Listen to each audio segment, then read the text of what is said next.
I'm Kip Carroll. I spent 20 years in the Navy as a gunner's mate, and at my retirement I was a first class, or officially it'd be a gunner's mate missiles, surface warfare, first class. Why did you join the service? At 18 I got laid off out of a shop I was working in, and I knew the military didn't lay off. So it's just like 20 years later, I got laid off and retired.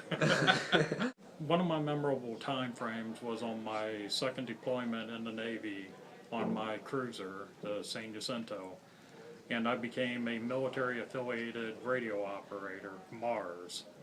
And what we were able to do is we could use equipment provided to us to call amateur radio operators in the States and allow crew members to call home via basically you would say your piece and then over in single transmissions. As you transmitted from the ship, the operator would hold the key down, you could talk to your family member, your wife, whoever, and then when you would say over, he would key and our operator would release and your person could communicate back to you. We could run 5-minute phone calls for our people.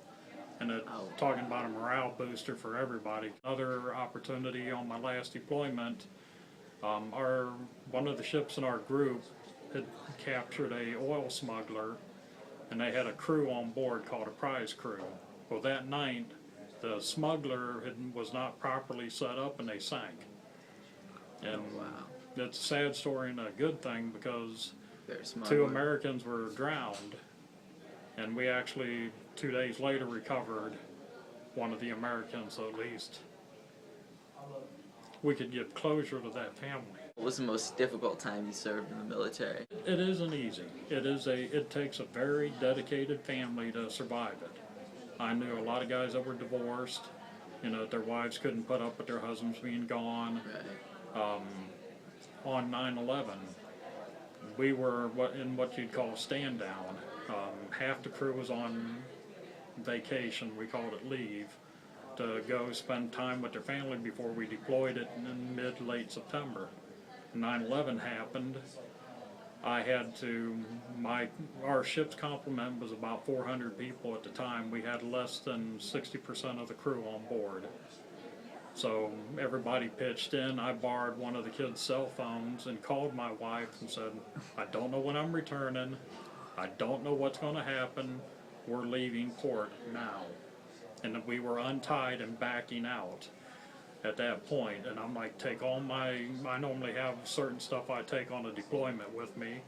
So pack it all in a sea bag and I'll let you know how I can pick it up. We didn't know if we were coming back or what we were doing. One of our rough times is on my third ship. We were a new design, so we had a different freshwater unit than the standard fleet. And it broke. Oh, God. Yeah, you don't think of how important fresh water is until you have to stick with salt water. No, you can't drink it, you can't cook with it. So to make life really miserable, we would actually pull up along another ship and borrow fresh water from them until, we could not make fresh water. And is there a story you'd like to share about someone that you worked with, like a specific person that you liked? One of them I was very proud later. As a junior sailor on my first ship, I'd worked with a young ensign, which is a junior officer, and I didn't work with him directly, but we stood watches at night together. And I helped teach him, a lot of the job description. He was a boot officer out of college, so he didn't know anything. I trained him how to be an officer of the deck, how to do things, how to interact with the enlisted people. And then 19 years later, practically, I'm on my last ship, just about to retire, and I hear the new executive officer of the ship had arrived. And it was the guy you taught. Yeah, I hadn't seen him in all these years, and he remembered me 19 years later, where shortly after he got to our ship, he called me to his stateroom to talk to me, and I didn't even remember his name. How was boot camp getting trained? It was scary at first. I mean, you're totally out of your environment. You don't have your buddies nearby. Nobody knows nobody.